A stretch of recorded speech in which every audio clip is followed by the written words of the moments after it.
Gros plan à présent sur une invention. Elle n'est pas d'hier, mais a été remise en l'air du temps par une entreprise d'Arte en Saône-et-Loire, car c'est bien d'air qu'il s'agit, de bol d'air plus exactement. Démonstration avec Fabrice Crissement et Michel Garnier. Né en 1911, René Jacquier a mis au point il y a 50 ans un étonnant appareil, le bol d'air.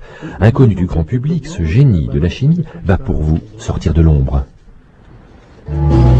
Marie-Laure Delanef est créatrice d'entreprise. Sa société installée à Arte, aux confins de la Saône-et-Loire, est née de la rencontre il y a une quinzaine d'années avec René Jacquier, l'inventeur du bol d'air.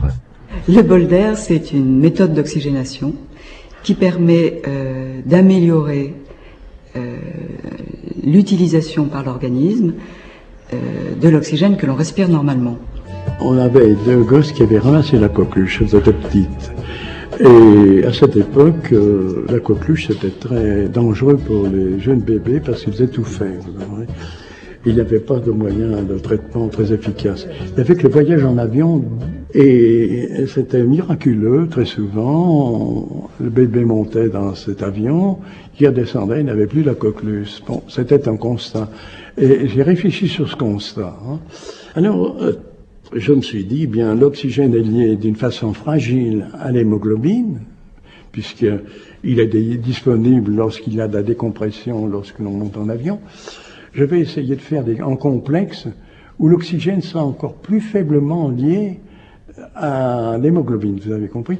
Et donc cet oxygène de l'air respiré sera beaucoup plus disponible. J'ai rencontré beaucoup de médecins qui s'en étaient servis. Il y avait eu des centres à Lyon, des centres de respiration. Donc à la suite de tout ce travail d'enquête,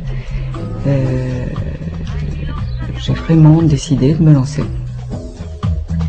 Alors on fabrique à peu près 150 à 200 machines par mois aujourd'hui.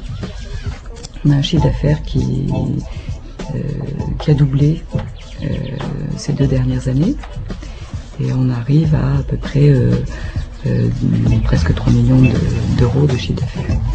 Différentes études sont menées sur des maladies graves, sur les personnes qui ont des problèmes respiratoires, ne fût-ce que les gens qui ronflent la nuit, qui sont donc en hypoxie. Tous les gens qui veulent, pour leur santé, avoir une meilleure vitalité. L'oxygène est un défatigant.